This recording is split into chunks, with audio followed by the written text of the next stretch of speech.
नमस्कार. पैसे दुप्पट करायचेत, पण कसे आणि किती दिवसांत?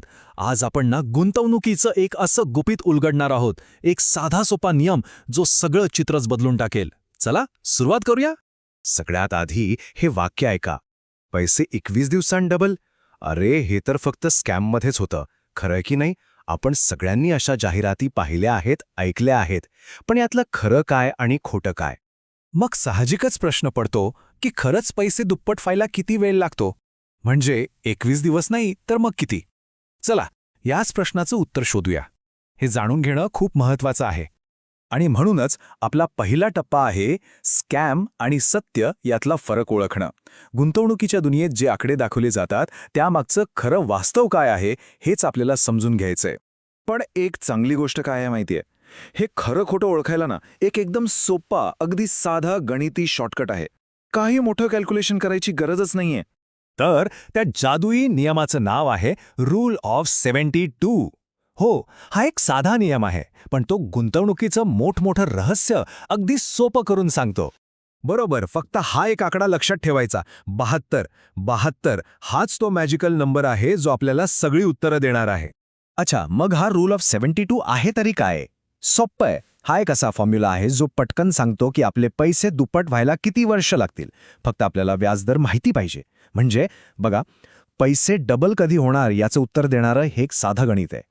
ठीक आहे, नियम तर कळाला, पण हा वापरायचा कसा? हा फॉर्म्युला नक्की काम कसा करतो? चला तेच पाहूया आता. काहीच अवघड नाहीये, फक्त 2 स्टेप्स. स्टेप नंबर 1, गुंतवणुकीचा वार्षिक व्याजदर म्हणजे ॲन्युअल इंटरेस्ट रेट किती आहे ते शोधा. आणि स्टेप नंबर 2, 72ला त्या व्याजदराच्या आकड्याने भागा. झालं, इतकंच करायचंय. चला, नुसतं बोलून काय होणार? आपण प्रत्यक्ष उदाहरणं घेऊनच हे गणित करून बघूया. म्हणजे हा नियम डोक्यात एकदम फिट बसेल. इथे बघा, पहिलं उदाहरण घेऊया फिक्स्ड डिपॉझिटचं, म्हणजे FD. समजा FDवर आपल्याला 60% व्याज मिळतंय. मग काय करायचं? 72/7. उत्तर येतं साधारण 10.2. म्हणजे काय? तर आपले पैसे दुप्पट व्हायला 10 वर्षांपेक्षा जास्त लागतील. आता दुसरं उदाहरण, म्युच्युअल फंड. इथे समजा आपल्याला 12% परतावा मिळतोय. मग 72/12. उत्तर आलं 6. अरे वा, म्हणजे इथे फक्त 6 वर्षांत पैसे डबल. आणि हा बार चार्ट बघा, किती स्पष्ट दिसतंय सगळं. एका बाजूला FDचे ते 10 वर्ष आणि दुसऱ्या बाजूला म्युच्युअल फंडाचे फक्त 6 वर्ष. म्हणजे व्याजदरातल्या थोड्याशा फरकाने सुद्धा पैसे दुप्पट होण्याच्या वेळेत किती मोठा फरक पडतो हे लगेच कळतंय.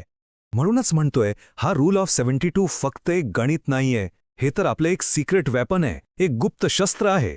आता पुढच्या वेळी कोणीही एखादी भारी स्कीम घेऊन आलं ना, तर लगेच हा फॉर्म्युला वापरायचा आणि चेक करायचं, खरं आहे की खोटं. एका मिनिटात कळेल. हे आपलं स्वतःचं ट्रूथ डिटेक्टर आहे असं समजा. आणि सगळ्यात भारी गोष्ट काय माहितीये? यासाठी कॅल्क्युलेटर वगैरे काही लागत नाही. हे गणित इतकं सोपं आहे की असं म्हणतात की भाजी विकणाऱ्याला सुद्धा सहज जमेल. आणि हीच तर या नियमाची ताकद आहे, त्याचा साधापणा. तर मग आता हे नवशस्त्र तर मिळालंय. मग आता सगळ्यात आधी कोणती इन्व्हेस्टमेंट स्कीम तपासणार? जरा विचार करा.